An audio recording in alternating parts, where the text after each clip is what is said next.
आप सबकी ज़िंदगी में कुछ कठिनाइयाँ आएंगी, ठोकरें लगेंगे, लेकिन ठोकर खा के संभलना भी ज़रूरी है। ठोकरें खाकर भी ना संभला तो ये मुसाफिर का नसीब, राह के पत्थर तो अपना फ़र्ज अदा कर चुके हैं। और कभी भी मुश्किलों से घबराइएगा नहीं। कोको कोला कंपनी जब स्थापना हुई थी तो 1 साल में केवल इसके 25 बोतल बिके थे।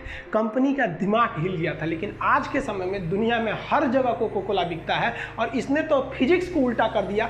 लोग कहते हैं ठंडा मतलब तो कोको कोला। भाई साहब, ठंडा मतलब वो होता है जिसका टेम्परेचर कम हो, लेकिन इतना भी कहा कि इसके आगे लोग भूल गए कि ठंडा मतलब कोको कोला नहीं होता है। ठंडा मतलब वह चीज़ जिसका टेम्परेचर कम है। इसलिए परेशानियों से कभी मत घबराइएगा। आगे बढ़ने के लिए तकलीफ का होना ज़रूरी है, क्योंकि छांव आते ही इंसान के कदम रुक जाते हैं और धूप में कभी कदम नहीं रुकते हैं। ज़रूरी नहीं कि हर चीज़ आपको किताबें और यूनिवर्सिटी में ही पढ़ाया जाएगा। बहुत से चीज़ें हैं जो आपकी खाली पेट और खाली जेब सिखाएगी, जो आपको कोई टीचर नहीं सिखाएगा। कहते हैं जरा सी छेद क्या हो गई मेरे जेब में, सिक्कों से ज़्यादा तो मेरे रिश्तेदार गिर गए। लाइफ में सबका स्ट्रगल होता है। हम लोग के भी लाइफ में बहुत तकलीफें आई थी। ज़िंदगी में इतने तकलीफ देखे कि अब अगर तकलीफ नहीं होता है तो तकलीफ होता है। ज़िंदगी ने उस मुकाम पर लाकर छोड़ा है जहाँ पसंद तो बहुत कुछ है, लेकिन चाहिए कुछ भी नहीं।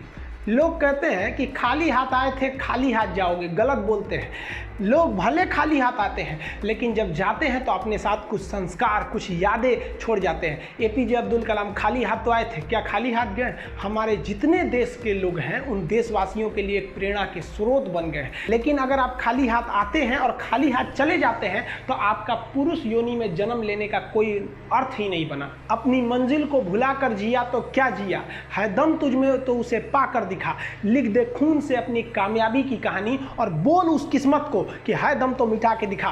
इसलिए कभी किस्मत को मत कोसिएगा, अपने हौसले से अपनी कहानी लिखिएगा। पसीने की स्याही से जो लिखते हैं अपने हौसले के इरादे, उनके मुकद्दर के पन्ने कभी कोरे नहीं होते। देखिए, शिक्षक और सड़क ऐसी चीज है जो खुद तो अपने जगह पे रहती है और दूसरों को मंजिल तक पहुंचा दे।